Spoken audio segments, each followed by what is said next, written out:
Hello hi friends, welcome to maths study hub. Next general అవేర్నెస్లో next important topic ఏంటంటే మనకి UNO అనమాట, ఐక్యరాజ్య సమితి గురించి దాని యొక్క ఇంట్రడక్షన్ టాపిక్ మొత్తం అంటే స్టాక్ జీకే. అండ్ నెక్స్ట్ విషయానికి వస్తేనేమో దాని అనుబంధ సంస్థలు ఎక్కడెక్కడ ఉన్నాయి అనేది, నెక్స్ట్ మనకి G4, G5, G8 వీటి గురించి, దాంట్లో ఉన్నటువంటి దేశాల గురించి టోటల్ ఇన్ఫర్మేషన్ మొత్తం ఏంటంటే ఈ యుఎన్ఓకి ఐక్యరాజ్య సమితికి సంబంధించినటువంటి ఇన్ఫర్మేషన్ అనమాట. ప్రతి ఎగ్జామ్లో ఈ స్టాక్ జీకే కానీ జనరల్ అవేర్నెస్ కానీ ఉన్నటువంటి ప్రతి ఎగ్జామ్లో కూడా మనకి మినిమం 1 మార్క్ అనేది ఈ టాపిక్ నుంచి వస్తుంది. ఆర్ఆర్బి మోస్ట్లీ ఏంటంటే ఇప్పుడు మనకి ఆర్ఆర్బి ఎగ్జామ్స్లో ఆర్ఆర్బి ఎన్టీపీసీ కానీ ఆర్ఆర్బి గ్రూప్ డీలో కానీ కంపల్సరీ 1 to 2 మార్క్స్ అనేది రావడం జరుగుతుంది ఈ టాపిక్ నుంచి. కాబట్టి టుడే ఈ టాపిక్ని మనం డిస్కషన్ చేద్దాం. ఫస్ట్ దీంట్లో క్లాస్ 1 అండ్ క్లాస్ 2 క్లాసెస్ ఉంటాయి. క్లాస్ 1 విషయానికి వస్తేనేమో దీని యొక్క టోటల్ ఇంట్రడక్షన్ మొత్తం చెప్పడం జరుగుతుంది. క్లాస్ 2 విషయానికి వస్తేనేమో మనకి ఈ G4, G8కి కోడింగ్ సంబంధించి కోడింగ్ గురించి ఎక్స్ప్లెయిన్ చేయడం జరుగుతుంది. అండ్ ఆల్సో మనకి దాని అనుబంధ సంస్థలు ఎక్కడెక్కడ ఉన్నాయనే దాన్ని ఎక్స్ప్లెయిన్ చేయడం జరుగుతుంది. అది క్లాస్ 2, ఇది క్లాస్ 1 అనమాట. ఫస్ట్ క్లాస్ 1 దీని యొక్క బేసిక్ చూసినట్లయితే ఈ ఐక్యరాజ్య సమితి విషయానికి వస్తే యుఎన్ఓలో ఫస్ట్ యుఎన్ అనేది యునైటెడ్ నేషన్స్ అనే పదాన్ని సూచించింది ఎవరు అని అడుగుతాడు. అది రూజ్వెల్ట్. యుఎన్ అనే పదాన్ని సూచించినటువంటి వ్యక్తి ఎవరు అంటే రూజ్వెల్ట్. రూజ్వెల్ట్ అనేటువంటి వ్యక్తి అమెరికా దేశస్థుడు. ఈ యునైటెడ్ నేషన్ అనే పదాన్ని సూచించాడు అనమాట. నెక్స్ట్ 50 దేశాలతో ఒక చార్టర్ని ఏర్పాటు చేయడం జరిగింది. అది ఎవరు ఏర్పాటు చేశారు? యుఎన్ఓకి సంబంధించి 50 దేశాలతో మొదటిసారిగా 50 దేశాలతో ఒక చార్టర్ను ఏర్పాటు చేశారు. ఇది ఎవరెవరు కలిసి ఏర్పాటు చేశారంటే మనకి వచ్చేసేసి ఈ రూజ్వెల్ట్ ఒకడు, నెక్స్ట్ విన్స్టన్ చర్చిల్. రూజ్వెల్ట్ ఒకడు అండ్ విన్స్టన్ చర్చిల్.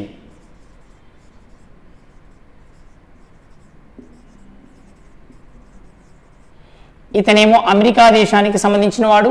ఈ విన్స్టన్ చర్చిల్ తీసుకున్నట్లనేమో మనకి బ్రిటన్ దేశానికి చెందినటువంటి బ్రిటన్ ప్రధాని అనమాట. అప్పుడు బ్రిటన్ ప్రధాని. వీళ్ళిద్దరూ కలిసి 50 దేశాలకు సంబంధించినటువంటి ఒక యుఎన్ఓ చార్టర్ను ఏర్పాటు చేయడం జరిగింది. నెక్స్ట్ వన్, ఈ యుఎన్ఓ ఐక్యరాజ్య సమితి అనేది ఎప్పుడు ఏర్పడింది అంటే 1945 అక్టోబర్ 24 తేదీన 1945 అక్టోబర్ 24న ఈ యుఎన్ఓ అనేది ఏర్పాటు చేయడం జరిగింది. నెక్స్ట్ వన్, మళ్ళీ క్వశ్చన్ దీంట్లో ఏది అడుగుతారంటే ఐక్యరాజ్య సమితి దినోత్సవం ఎప్పుడు అని అడుగుతాడు. ఐక్యరాజ్య సమితి దినోత్సవం విషయానికి వస్తే అక్టోబర్ 24. ఏ తేదీనైతే ఏర్పడిందో ఆ తేదీనే దాని యొక్క దినోత్సవంగా జరుపుకుంటారు. ఇది మనకి నార్మల్గా బేసిక్ ఇన్ఫర్మేషన్. అండ్ ఐక్యరాజ్య సమితి ఏర్పడిన తరువాత మొదటి సమావేశం ఎక్కడ జరిగింది? మొదటి సమావేశం విషయానికి వస్తే మనకి 1946 సంవత్సరం 1946న లండన్లో ఫస్ట్ సమావేశం జరిగింది.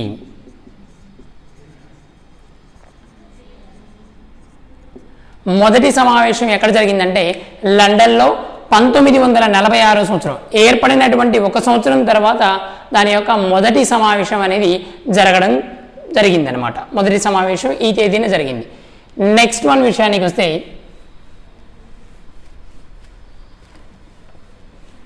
ఈ యుఎన్ఓ యొక్క రాజ్యాంగ ముసాయిదాను ఎవరు తయారు చేశాడు అని అడుగుతాడు. యుఎన్ఓ యొక్క రాజ్యాంగ ముసాయిదా రూపకర్త, యుఎన్ఓ రాజ్యాంగ ముసాయిదా రూపకర్త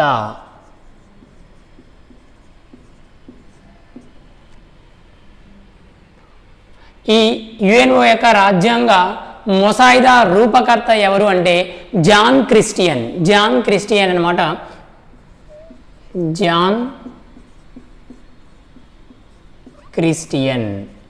ఇతను సౌత్ ఆఫ్రికా దేశానికి చెందినటువంటి వ్యక్తి. John Christian.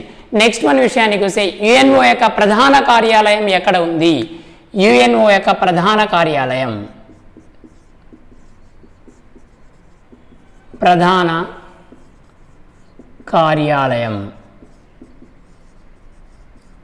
న్యూయార్క్లో ఉంది. యుఎన్ఓ యొక్క ప్రధాన కార్యాలయం విషయానికి వస్తే న్యూయార్క్ అన్నమాట. నెక్స్ట్ దీని యొక్క సంబంధిత కార్యాలయం ఎక్కడ ఉందంటే జెనీవా. సంబంధిత కార్యాలయం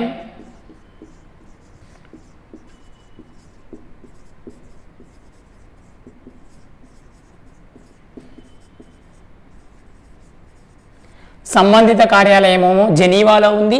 దీని యొక్క ప్రధాన కార్యాలయం విషయానికి వస్తే న్యూయార్క్లో ఉంది. నెక్స్ట్ దీని యొక్క ప్రాంతీయ కార్యాలయం ఎక్కడ ఉందంటే బాగ్దాద్. ప్రాంతీయ కార్యాలయం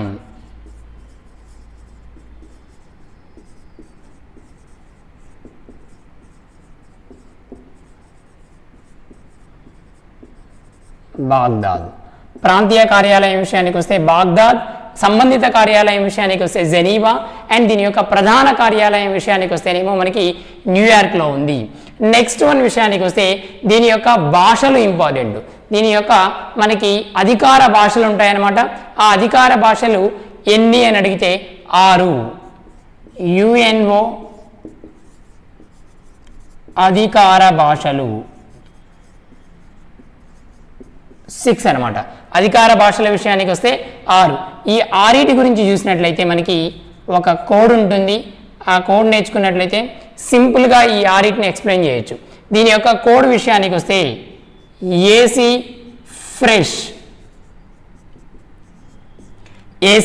ఫ్రెష్ అనేది ఈ అధికార భాషల యొక్క కోడ్గా తీసుకున్నట్లయితే ఈ అధికార భాషల 6ని చూసినట్లయితే A means first Arabic. A means Arabic, C means Chinese.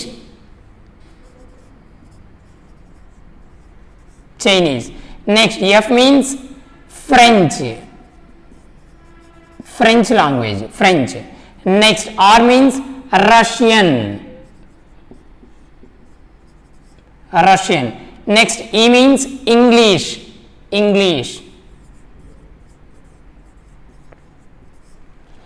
S means Spanish. ఇవి మనకి టోటల్గా వచ్చేసేసి ఈ యుఎన్ఓ యొక్క అధికార భాషల విషయానికి వస్తే మనకి 1 ఏమో Arabic, Chinese, French, Russian, English, Spanish, మొత్తం 6 భాషలు అన్నమాట. ఈ 6కి కోడ్ విషయానికి వస్తే ఏసీ ఫ్రెష్. ఏసీలో ఉంటే మనకి చాలా ఫ్రెష్గా ఉంటుంది అన్నట్లు ఏసీ ఫ్రెష్ అనమాట. ఇది కోడ్. ఇది టోటల్గా దీనికి కొంచెం బ్యాక్గ్రౌండ్కి సంబంధించినటువంటి ఇంపార్టెంట్ పాయింట్స్. నెక్స్ట్ వన్ విషయానికి వస్తే ఈ యుఎన్ఓ తీసుకున్నట్లయితే యుఎన్ఓలో మొత్తం ఎన్ని అంగాలు ఉన్నాయి? ఐక్యరాజ్య సమితిలో మొత్తం 6 అంగాలు ఉన్నాయి. ఆ 6 గురించి బ్రీఫ్గా ఇన్ఫర్మేషన్ కొంచెం మనం కంపల్సరీ నేర్చుకొని ఉండాలి. దాంట్లో విషయానికి వస్తే ఫస్ట్ వన్ సాధారణ సభ. దీంట్లో ఉండేటువంటి యుఎన్ఓ అంగాలు ఎన్ని అంటే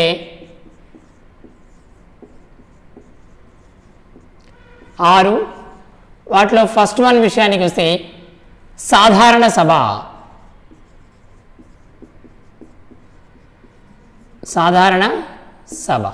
ఫస్ట్ వన్ సాధారణ సభ అన్నమాట. మొత్తం దీంట్లో 6 అంగాలు ఉన్నాయి.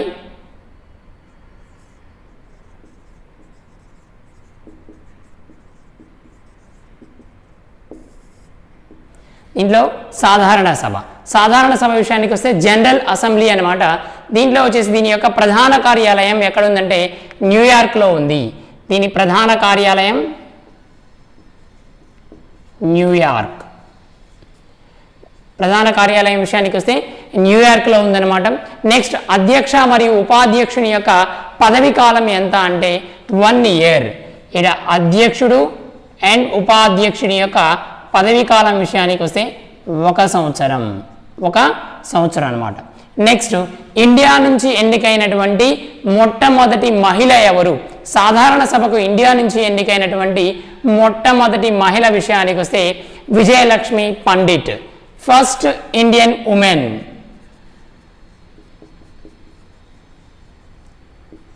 విజయలక్ష్మి పండిట్. విజయలక్ష్మి పండిట్. విజయలక్ష్మి పండిట్ మొట్టమొదటి మన ఇండియా నుంచి ఎన్నికైనటువంటి మహిళ విషయానికి వస్తే విజయలక్ష్మి పండిట్ అనమాట. నెక్స్ట్ వన్ విషయానికి వస్తే ఇది ఫస్ట్ సాధారణ సభ. నెక్స్ట్ రెండవది తీసుకున్నట్లయితే మనకి భద్రతా మండలి. భద్రతా మండలిని తీసుకున్నట్లయితే ఇక్కడ రాద్దాం. సెకండ్ వన్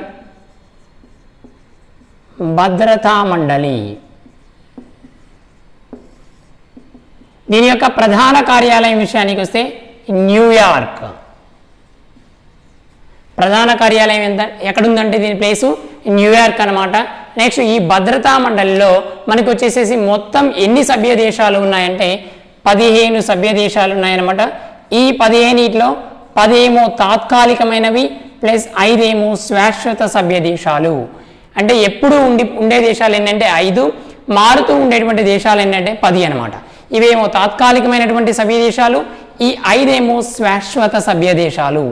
ఈ 5 పేర్లు మనం కంపల్సరీ గుర్తుంచుకోవాలి. ఆ 5కి ఒక కోడ్ ఉందన్నమాట. అదేంటంటే బిఎఫ్ కార్. ఈ 5కి ఉన్నటువంటి కోడు బిఎఫ్ కార్ లేదా ఎఫ్వి అని రాసుకోండి. ఫేస్బుక్ని ఎఫ్వి అంటాగా, ఎఫ్బి కార్, ఫేస్బుక్ కార్ అనమాట, ఎఫ్వి కార్. ఇది కోడు ఈ 5 దేశాలకు సంబంధించినటువంటి కోడ్ అనమాట. ఇవన్నీ 5 ఏంటంటే శాశ్వత సభ్య దేశాలు. వాటి పేర్లు చూద్దాం ఇప్పుడు. ఒకటి ఎఫ్ మీన్స్ ఫ్రాన్స్, ఫ్రాన్స్ దేశం. రెండోది B means Britain, Britain country. 3 C means China, China. And 4వది విషయానికి వస్తే A means America, A means America అనమాట. అండ్ 5th వన్ విషయానికి వస్తే last one Russia, Russia.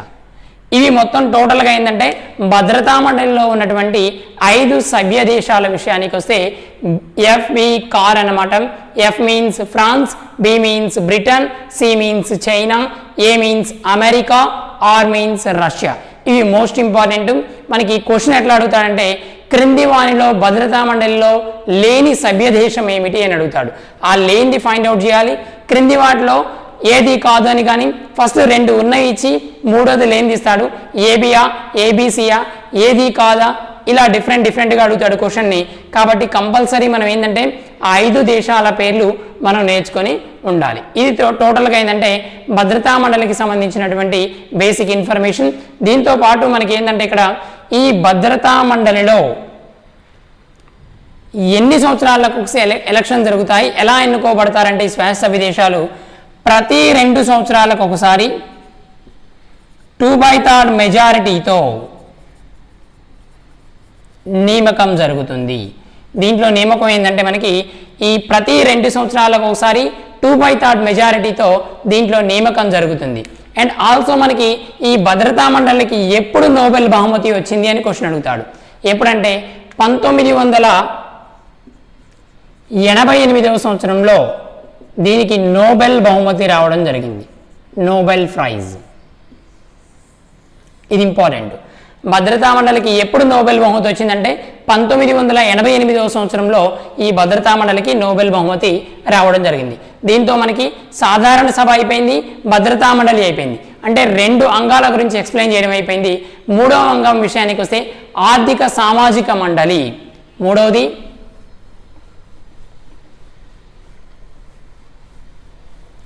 Third one తీసుకున్నట్లయితే ఆర్థిక సామాజిక మండలి.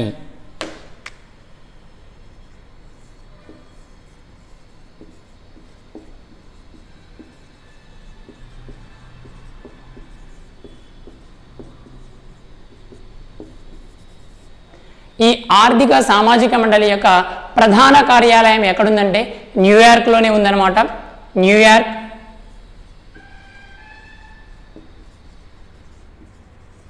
దీంట్లో సభ్య దేశాల విషయానికి వస్తే సభ్య దేశాలు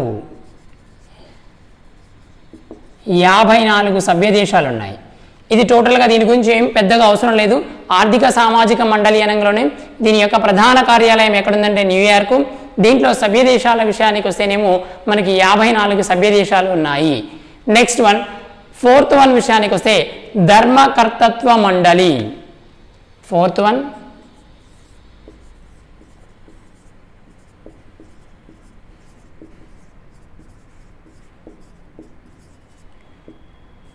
ఈ ధర్మకర్తృత్వ మండలి యొక్క ప్రధాన కార్యాలయం ఎక్కడుందంటే న్యూయార్క్లో ఉంది.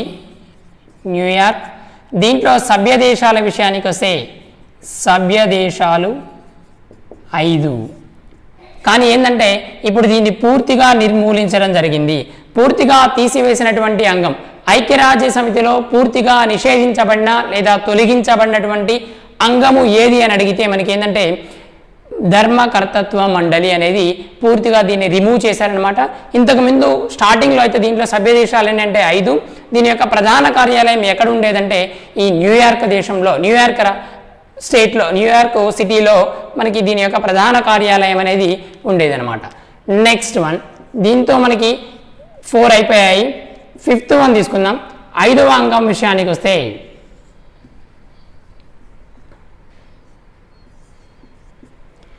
ఈ 5వ అంగాన్ని కానీ తీసుకున్నట్లయితే దాన్ని అంతర్జాతీయ న్యాయస్థానం. అంతర్జాతీయ న్యాయస్థానం.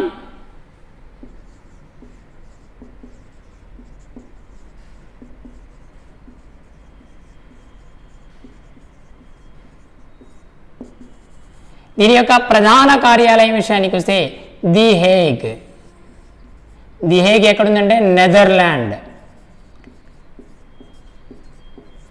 ది హేగ్ విషయానికి వస్తే నెదర్లాండ్లో ఉంది. ఇది ది హేగ్. దీని యొక్క ప్రధాన కార్యాలయం ఎక్కడుందంటే ది హేగ్లో ఉందన్నమాట.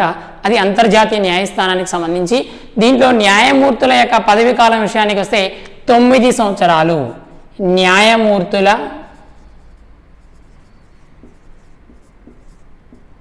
పదవీ కాలం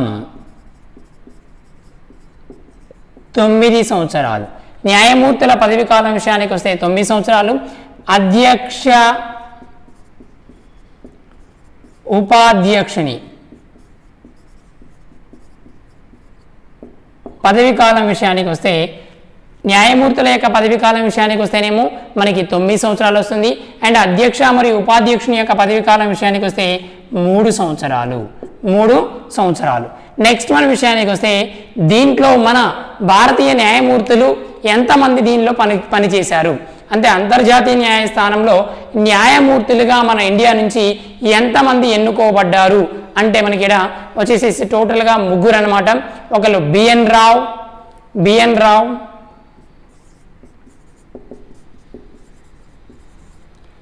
సెకండ్ వన్ నాగేంద్ర సింగ్,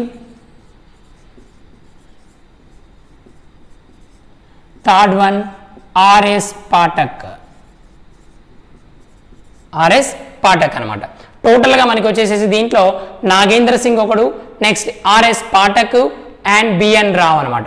వీళ్ళు 3 కూడా మనకి అంతర్జాతీయ న్యాయస్థానంలో భారతదేశం తరపున ఎన్నుకోబడినటువంటి వ్యక్తులు. R S Pathak, Nagendra Singh, B N Rao. దీంతో మనకి టోటల్గా అంతర్జాతీయ న్యాయస్థానానికి సంబంధించినటువంటి ఇన్ఫర్మేషన్ అనేది ఎక్స్ప్లెయిన్ చేయడం జరిగింది. దీని తర్వాత విషయానికి వస్తే 6వ అంగం సచివాలయం. సెక్రటరియేట్ అంటాం మనం దాని, సచివాలయం అనమాట.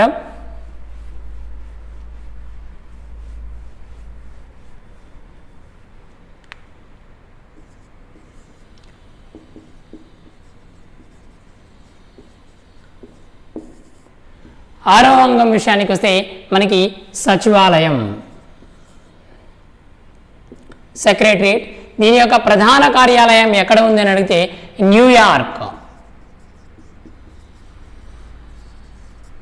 ప్రధాన కార్యాలయం విషయానికి వస్తే సచివాలయానికి ప్రధాన కార్యాలయం న్యూయార్క్లో ఉంది. దీంట్లో పదవీ కాలం ఎంత అంటే అధ్యక్షుని యొక్క పదవీ కాలం 5 సంవత్సరాలు. 5 సంవత్సరాలు. అధ్యక్ష అండ్ ఉపాధ్యక్షుని యొక్క పదవీ కాలం విషయానికి వస్తే 5 సంవత్సరాలు అనమాట. ఇది టోటల్గా మనకి యుఎన్ఓ యొక్క 6 అంగాల గురించి బ్రీఫ్ ఇన్ఫర్మేషన్. దీంట్లో నుంచి మనకి బిట్ ఎక్కువగా మోస్ట్లీ ఏంటంటే మనకి ఆరంగాల నుంచి రావచ్చు, లేదా నెక్స్ట్ చెప్పుకోబోయేటువంటి G4, G5, G8లో నుంచి ఎక్కువగా క్వశ్చన్ రావడానికి ఛాన్సెస్ ఉన్నటువంటి పార్ట్ అనమాట. నెక్స్ట్ వన్ విషయానికి వస్తే దీని యొక్క బేసిక్ ఇన్ఫర్మేషన్ చూసినట్లయితే కొంత ఎక్స్ట్రా పాయింట్స్.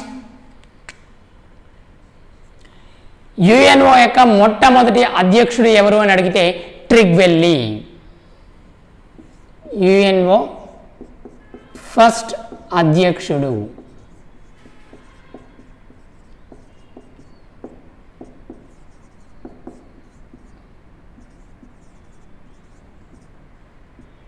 యుఎన్ఓ యొక్క మొట్టమొదటి అధ్యక్షుడి విషయానికి వస్తే లేదా సెక్రటరీ జనరల్ అంటాం దీన్ని. యుఎన్ఓ సెక్రటరీ జనరల్ అని రాయొచ్చు, అధ్యక్షుడు అని రాయొచ్చు.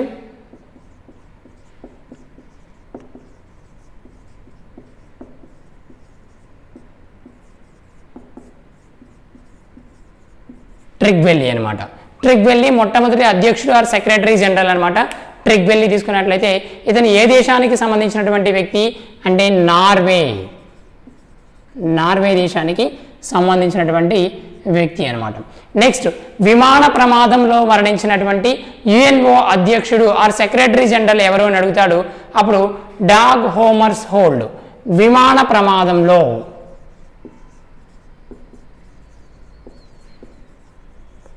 మరణం, డాగ్ హోమర్స్ హోల్డ్.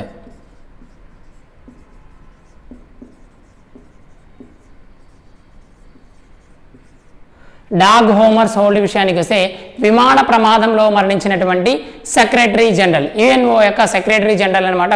ఇతను ఏ దేశస్థుడు అంటే స్వీడన్ దేశస్థుడు. నెక్స్ట్, మనకి ఆసియా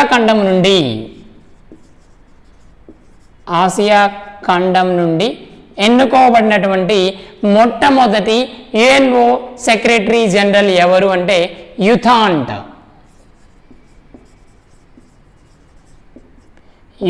అనమాట. ఆసియా ఖండం నుండి ఎన్నుకోబడినటువంటి మొట్టమొదటి సెక్రటరీ జనరల్ విషయానికి వస్తే యుథాంట్. ఇతను ఏ దేశస్థుడంటే మయన్మార్.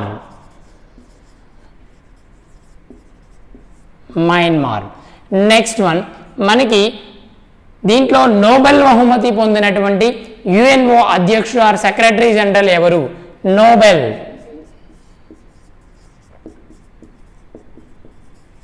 నోబెల్ ప్రైజ్ పొందిన యుఎన్ఓ సెక్రటరీ జనరల్ విషయానికి వస్తే కోఫీ అన్నన్.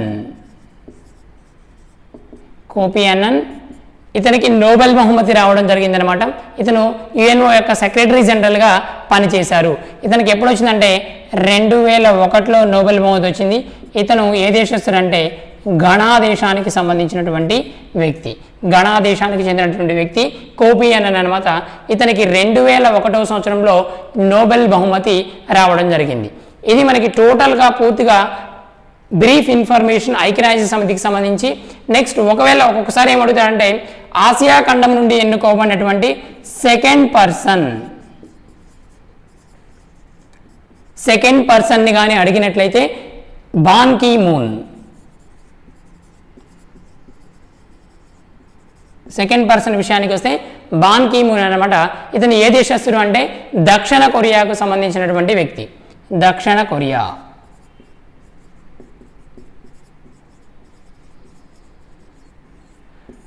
కొరియాకు చెందినటువంటి వ్యక్తి బాన్ కీ మూన్ అనమాట.